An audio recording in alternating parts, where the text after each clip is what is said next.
Hello everyone, civil सेवा में आप सबका स्वागत है। और जैसा कि आपको पता होगा कि आंसर की आ चुकी है इस एग्ज़ाम की, जो अभी हुआ था कुछ दिन पहले। आपको पता होगा ये चीज़।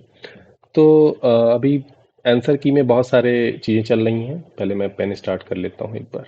हाँ, आंसर की में बहुत सारी चीज़ें चल रही हैं। बहुत लोगों का कहना है कि भाई इतना कटअप जाएगा, उतना कटअप जाएगा। मैं बेसिक चीज़ें बता दे रहा हूँ, क्या क्या फैक्टर इसमें काम करेगा। बाकी डिसीजन आप लोग का होगा। कुछ डेटा मैंने देखे हैं, बट वो उतने सफिशिएंट नहीं है कि उससे कटअप बताया जा सके, क्योंकि उसमें बहुत सारी धांधली हुई है। तो पहला सबसे बड़ा फैक्टर जो चल रहा है, ये चीटिंग का। देख लीजिए, आप सीएसआईआर में एक बड़ी लेवल पे चीटिंग हुई है। आपको पता होगा कि यहाँ पे कुछ रूम ही बना दिए गए थे, जहाँ की बैठ के आप बैठे रहिए, आपका पेपर कोई और दे रहा था। ये देहरादून की न्यूज़ है, आप पूरा पढ़ सकते हैं आर्टिकल, ठीक है। आराम से पॉज करके आराम से पढ़िए, इसमें कुछ और नहीं। कई संदिग्ध से पूछताछ भी की गई थी। और ये तो एक जगह की है जहाँ पे चीज़ें पकड़ी गई हैं, साइबर क्राइम एक टाइप का, ये ठीक है। उसके बाद देखिए, एक दूसरा यहाँ पे रहा है। ये दैनिक भास्कर की न्यूज़ है, दैनिक भास्कर की न्यूज़ है, जिसमें कि ये हुआ था कि दिल्ली में चल रही ऑनलाइन परीक्षा पेपर राजस्थान के रोड में हल किया जा रहा था, ठीक है। अब यहाँ पे पेपर चल रही है और राजस्थान में किया जा रहा है, तो आप समझ सकते हैं कि ये एक्चुअली ये साइबर क्राइम है। इसमें गवर्नमेंट ने देखिए, री एग्ज़ाम की चल रहा है, लेकिन आपको पता है कि एग्ज़ाम आप री नहीं करा पाएंगे अगर मास लेवल पे मूवमेंट ना हो। तो अब देखिए, एक चीज़ें मैं बता दे रहा हूँ इसमें क्या है। ठीक है, पहली चीज़ तो एक बहुत बड़ा फैक्टर है चीटिंग।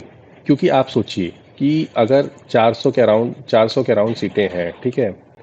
ठीक है, 400 के अराउंड सीटें हैं। मैं इस पे पेज पे बता रहा हूँ, ये दोनों न्यूज़ तो आपने देख ली होगी। अब मैं इस पे बता दे रहा हूँ आपको कि क्या क्या फैक्टर इस पे काम करेगा, ठीक है। तो देखिए, पहला जो फैक्टर है, ये चीटिंग वाला, ये बहुत ही बड़ा फैक्टर है फाइनल सिलेक्शन के लिए, जिनका भी फाइनल सिलेक्शन होने वाला होगा। क्यों? क्योंकि ये जो 350 मार्क्स हैं, 350 मार्क्स बहुत बड़े एडवांटेज क्रिएट करेंगे। क्योंकि मेंस में जो 150 मार्क्स होगा ऐसे, इसमें मैक्सिमम आप 10 से 15 नंबर की लीड ले सकते हैं किसी भी स्टूडेंट से। क्योंकि बेसिक प्रैक्टिस होती है, 10 टॉपिक आप तैयार कर लीजिए ऐसे का, उसी से आता है। लेटर आप प्रैक्टिस की बात होती है, एक बार प्रैक्टिस कर लीजिए तो उसमें 5 से 10 नंबर का ही मार्जिन लाया जा सकता है।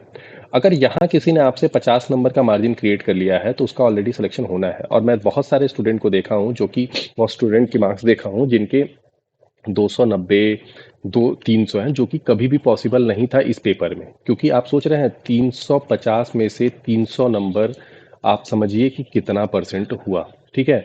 आप सोच लीजिए कि 7, 6, ठीक है। ये अगर काट दिया जाए तो 7 और 6, मतलब आप समझ सकते हैं कि 7 8 56 40, मतलब करीब करीब 86%, जो कि इम्पॉसिबल एक टाइप का है किसी भी एग्ज़ाम के लिए। क्योंकि डिसीजन मेकिंग, एथिक्स जैसे पेपरों में अगर आप इतना स्कोर कर ले जा रहे हैं, जहाँ की एक प्रैक्टिकल चीज़ें हैं जो कि डिपेंड कर रही हैं कि कैसी होंगी, ठीक है। तो उन जगहों पे अगर आप ये इतना इस तरह का सिलेक्शन, इस तरह का मार्क्स पा रहे हैं, it is impossible, next to impossible. तो जो मुझे लगता है कि इसमें क्या क्या चीज़ें फैक्टर काम करेंगी, तो सबसे बड़ा जो फाइनल सिलेक्शन में चीटिंग काम करेगा। क्योंकि यहाँ पे अगर मान लीजिए आप 400 सीट है और उम्मीद की जा रही है कि हजारों लड़कों ने चीटिंग की होगी, जिस हिसाब से चीज़ें चल रही हैं, तो एक्चुअली तो फाइट इन्हीं में चल रही है कि आप कहाँ हैं भाई साहब। आप तो सिलेक्शन से वैसे ही बाहर हैं, ठीक है। जो बच्चे हैं वो तो ऑलरेडी सिलेक्शन से बाहर है ना। आप तो सिलेक्शन में हैं ही नहीं, क्योंकि वो अगर 1000 बच्चों ने, और 1000 मैं इसलिए बोल रहा हूँ कि ऑल ओवर इंडिया चीटिंग हुई है। कहाँ कहाँ हुई है हमें इसका आइडिया नहीं है। अगर आप सोचिए कि 20 सेंटर पे भी 15 दिन हुआ है, और मान लेते हैं कि 100 बच्चों ने भी एग्जाम दिया है, तो 100 गुड़े 15 अगर कर लें, तो 1500 यहाँ पे करीब बच्चे यहीं पे हो जाते हैं। मैं एक मिनिमम लेके चल रहा हूँ, जो कि पॉसिबल इससे ज़्यादा का है, लेकिन मैं इतना मिनिमम लेके चल रहा हूँ। तो ये बहुत बड़ा फैक्टर हो गया सिलेक्शन के लिए। दूसरा, अगर मैं मान ले रहा हूँ 444 सीटें जो हैं, उससे गुड़े मान लीजिए 10 लोग लेंगे, तो 4440 बच्चे लेंगे। तो यहाँ पे तो मैं मानता हूँ कि जो यूआर की कट ऑफ है, वो जो 240 से 50 के अराउंड में है, उनका चांस तो बनता है, ठीक है। उनका चांस बनता है, लेकिन थोड़ा सा कुछ कहा नहीं जा सकता। लेकिन अदर कैटेगरी का डिसाइड कर पाना थोड़ा सा मुश्किल होगा। कारण है कि डेटा बहुत कम है और इनसे कम होने के चांसेस है। लेकिन जो फाइनल सिलेक्शन होगा, जो भी बच्चे 260 से 70 के बीच में होंगे, चीटिंग की वजह से मैं बता रहा हूँ, अदरवाइज इसका कट ऑफ जो होता वो 220 से 230 होता और फाइनल सिलेक्शन 240 वालों का होता। मैं गारंटी दे रहा हूँ उस चीज़ की। लेकिन यहाँ पे अब 260 से 70 प्लस वालों का ही सिलेक्शन होगा अगर मेंस में ठीक ठाक करेंगे, क्योंकि यहाँ से अगर मेंस में आप मान लीजिए 100 नंबर पा रहे हैं, 260 इधर पा रहे हैं और इंटरव्यू के 100 नंबर में 60 नंबर पा रहे हैं, तो यहाँ से आपका 420 बनेगा, जो कि फाइनल मेरिट आउट ऑफ 600 बनने के चांसेस होंगे। ठीक है, 420 से 430। लेकिन यहाँ पे आपकी कहानी बदल चुकी है ड्यू टू चीटिंग।